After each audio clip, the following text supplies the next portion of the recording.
Donc, comme toutes les technologies, la modélisation et l'impression 3D ont aussi des inconvénients.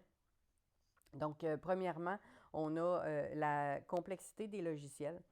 En fait, la conception et la préparation des fichiers 3D, ainsi que la gestion des paramètres d'impression peuvent être assez complexes et nécessiter une certaine expertise en modélisation 3D et en logiciel.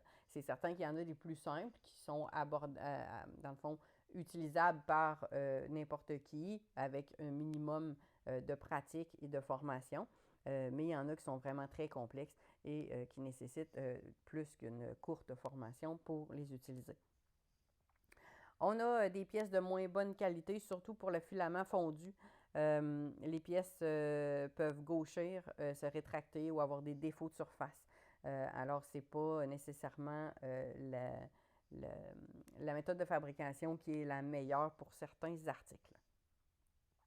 On a une impression qui est lente.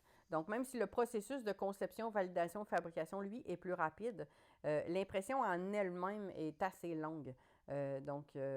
Imprimer un simple porte-clés cylindrique d'environ 2,5 cm de diamètre et d'épaisseur, d'une toute petite épaisseur de 3-4 mm, peut prendre 30 minutes. Là. Donc, l'impression est quand même assez longue. On a les dimensions qui sont limitées. Donc, c'est sûr que la grosseur de l'objet qu'on veut imprimer, on est limité par les dimensions de l'imprimante.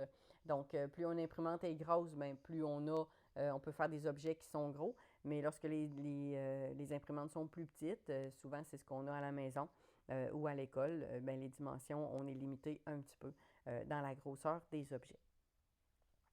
La quantité de matériaux est aussi limitée, donc surtout la variété. Donc, la plupart des imprimantes sont conçues pour fonctionner avec des matériaux spécifiques, ce qui limite les options de fabrication.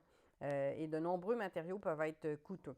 Alors, dépendamment de l'imprimante que vous avez, les matériaux qui vont être possibles d'utiliser vont être moins variés. Vous allez être un petit peu coincé avec ça.